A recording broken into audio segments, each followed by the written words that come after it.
This is the Xiaomi 17T Pro, and there's just one question: have Xiaomi done it again? They call this one the Telephoto Master, although I will say I'm more impressed with what they've done with the primary camera, but the reason they're probably calling it that is because the telephoto has been significantly upgraded. So let me give you a little tour of the design here. So first thing you need to know is that there are three colors. There's the deep blue, deep violet, and black. This one obviously being the deep blue. The weight on this is 219 grams. It is IP68 rated, which means it is dust and waterproof and can survive underwater at 1.5 meters for half an hour. It does in fact have stereo speakers and they're Dolby Atmos certified, although around the top there is no speaker grill, which is quite interesting, which probably means they're using the earpiece cutout for that top speaker. There's also no mic holes here, which again is quite interesting. It does have a dual SIM tray, so two 5G SIMs can go here, and it does also support eSIM. The volume rocker is all in one piece, and the power button is here separate, and they have this really nice chamfered edge that gives this kind of silver glint when the light hits it, and they do feel nice and clicky. The frame on this phone is metal, it's an aluminium, and it's just 8.25 millimeters thin. And of course they match the color on the back of the device, which is very nice. They've also rounded the corners.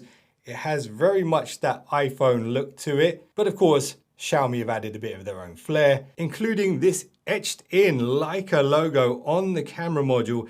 Yes, the cameras on this one have been co-engineered with Leica, and that's what makes these cameras kind of special. Now, something you won't be able to see just by looking at this phone is the fact that it does have a wireless charging coil, which allows this phone to charge wirelessly at 50 watts. Also, inside this phone is Xiaomi's 3D Ice Loop cooling system, which should be able to cool the device off when you push it to its limits, for example, when gaming for long periods of time, or when shooting 8K 30 frames per second video, which this phone can do. When it comes to the camera system, which is really the focus for this phone, although the display is impressive too, the camera system, however, is using Leica lenses on all three of the rear cameras. So the primary camera, the main one, is kind of special because most primary cameras will use all plastic lenses. This one, in fact, uses one glass element and 6 plastic lenses.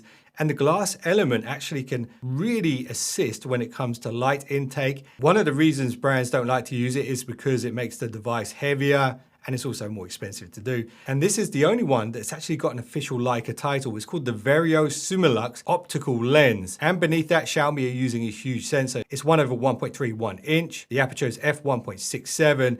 And it does support optical image stabilization. The focal length is pretty standard at 23 millimeters. And now if you stick around, I will be doing a very quick blind camera comparison against two of the most popular smartphones on the planet, the iPhone 17 Pro Max and the Galaxy S26 Ultra. So if you really want to see how good the cameras are on this phone, then yeah, you're going to want to see that. And you won't know which phone took which photo at first, so you can judge them without bias. I think honestly, that's the best way to do it. Anyway, as I was saying, a big part of this story with this phone, especially because they're calling it the Telephoto Master, is of course the telephoto camera, which also uses a 50 megapixel sensor. They don't specify what sensor it is. However, the lens is Leica branded and it gives you a 5x lossless zoom. The aperture here is f3.0, and this camera also has optical image stabilization, which is important because when you're shooting at those longer ranges, the likelihood of camera shake is much higher. And what's great about this particular camera is it also doubles up as a tele macro lens.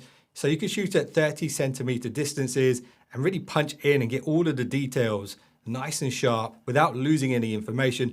And the fact that you don't have to get super close to it with the ultra wide means you're not going to cast shadows as well. So I do think this is the superior approach to macro photography with smartphones. Also, something that's quite commendable is that Xiaomi don't call this a 120x zoom camera. They call it an AI zoom camera because when you go past the optical focal length, the phone will use Xiaomi's Hyper AI to upscale the image, and they don't really hide that fact. And I did do a moon zoom short video so you can see that in action if you're interested. The ultra wide camera is definitely the least impressive when it comes to specs on paper. However, it is also Leica approved. This one uses a 12 megapixel sensor with an aperture of f2.2. The equivalent focal length here is 15 millimeters, and it's nice and wide, 120 degrees. That is pretty wide.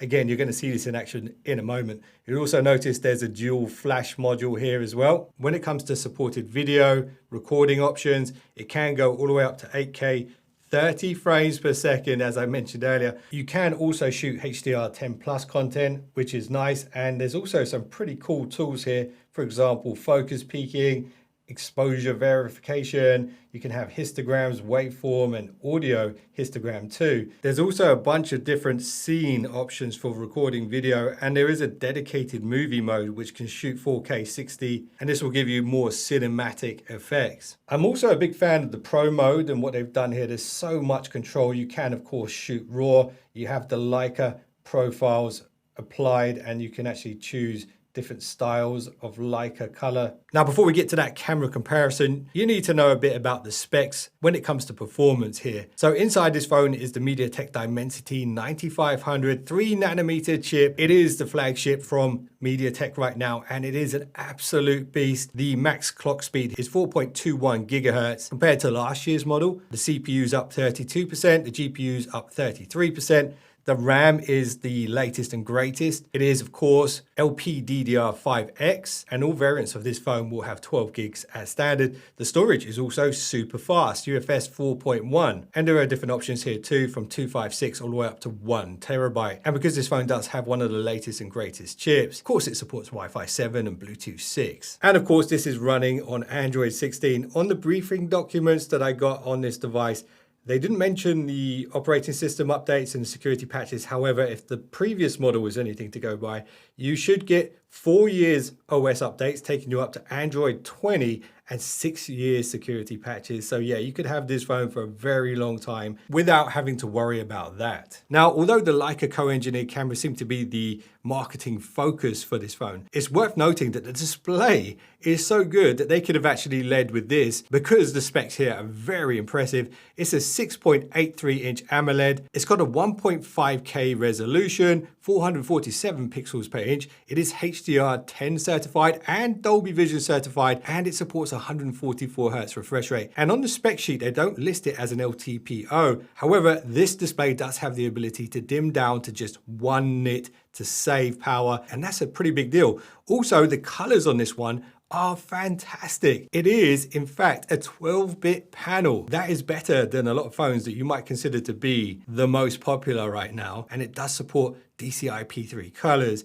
The peak brightness is also very impressive. This is measured in a small window, of course, but it's 3,500 nits. And something that I really appreciate about this phone is that the bezel thickness is uniform all the way around at just 1.29 millimeters. It is very thin. The glass used here is Corning's Gorilla Glass 7i. Beneath the surface is an optical fingerprint scanner. And of course, they're using a cutout for the selfie camera, which is the only camera that's not Leica certified. It does use an impressive 32 megapixel sensor behind that lens.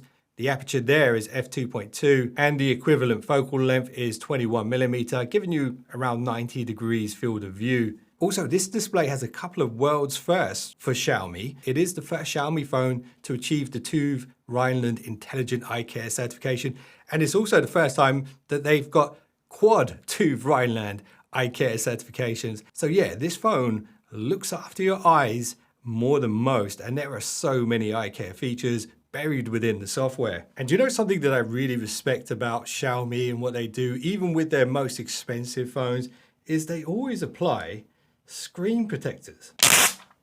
Now, the cameras are definitely a key highlight, and the display not far behind that, but also there's something that could be sandwiched in between those two, maybe depending on how much you value these things, but the battery size on here is huge. Most popular flagship smartphones use a classic lithium polymer 5,000 milliamp hour battery. This one uses a silicon carbon 7,000 milliamp hour silicon carbon battery. This is the largest battery that Xiaomi have been allowed to ship to the EU, and it's got a much higher silicon carbon content now. It's been increased by 16%. And not only that, this phone can charge at 100 watts with Xiaomi's Hypercharge, and Xiaomi do provide the charger in the box. And something that's quite nice that Xiaomi have done here is they are allowing you to use other 100 watt chargers, so you don't have to use the proprietary one that's shipped with it in the box. And as I mentioned earlier, 50 watt wireless charging is also supported if you happen to have one of those chargers.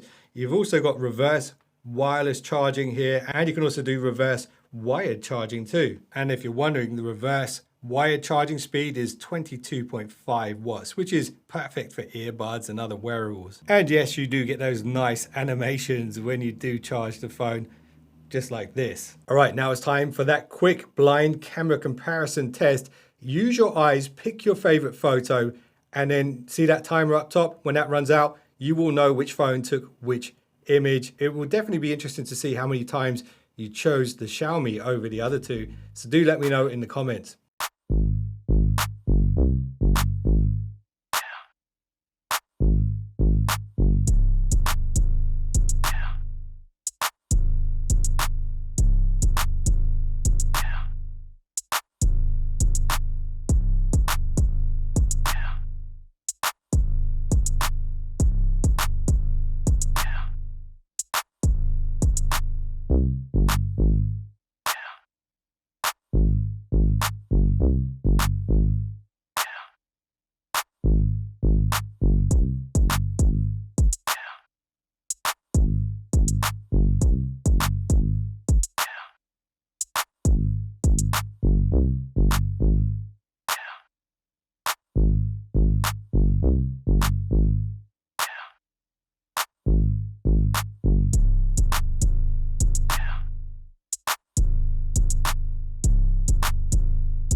So let's talk about HyperOS on Android 16. There are some really nice features on this phone. When you jump into the settings, you will notice that there's a dedicated section for Hyper AI. If you jump in here, you can see all of the features that are available. You've got AI dynamic wallpapers, AI writing, creative assistant, speech recognition. There really is some very useful AI tools here. I have made an entire video about HyperOS. If you do want to check that out, I'll link it at the end of this video. There is also a ton of personalization options. So when you jump into that menu, you can add the always on display, customize that, lock style, icons, fonts, always on display notifications. You could even change the unlock effect for your fingerprint, wallpapers, themes, and at the bottom of this page, there is a bunch of wallpapers. So you don't even need to get a third-party wallpaper app. There's also this feature right here, which is quite unique to Xiaomi. It's their offline communications, which means even when your cell signal drops to 0, you can still communicate with other Xiaomi devices, but within a certain range, because I believe this will use Bluetooth in order to do this. You've also got the Xiaomi interconnectivity features that allows you to mirror your phone onto computers and things like that and send files back and forth. So that's super handy too. And this is a very high spec phone. And one of the ways that Xiaomi can keep the price point down is by adding some pre-installed apps. I have noted that there's way less than they usually put on smartphones. But yeah, there are some like this. Some of these you might use anyway. Some of them you might not. You can uninstall them very easily. In fact, there is a dedicated uninstall feature. So you can get rid of all of that stuff in a flash on day one if you don't want it. Now, there's something that Xiaomi are doing, which is really fantastic with this phone, is that if you do pick this up, you will get 3 months of Google AI Pro thrown in for free. You also get 3 months of YouTube Premium and YouTube Music for free and 4 months of Spotify for free. So yeah, there's a lot of perks to buying this phone. And here's another one. On top of the wireless charger and the cable, you do also get a nice little gray flexible silicone case to protect your device from day one. It actually looks pretty nice and it protects the buttons, all of the frame. It raises up just a bit higher than the camera module, so when your phone is face down, you're not going to scratch those lenses by accident. Now, if you guys like the look of the Xiaomi 17T Pro, definitely check out the link in the description to see if there are any additional discounts on top of all those freebies that I mentioned. And if you do want to deep dive into HyperOS and what it can do, there's a thumbnail on screen right now. A lot of people found that video very useful, so you might want to check it out. And I will be working on a proper camera comparison with this device. If you get your comments in quick with your suggestions of what phones to compare it to, I will see those. And if I have those phones, I will do my best to make that for you. Anyway, I appreciate you guys for watching this one. If you just subscribed, you're now one of the finest subscribers known to man. And I will see you guys in the next one, so don't be late. Okay, good. I think we got most of what we need here. Let's just do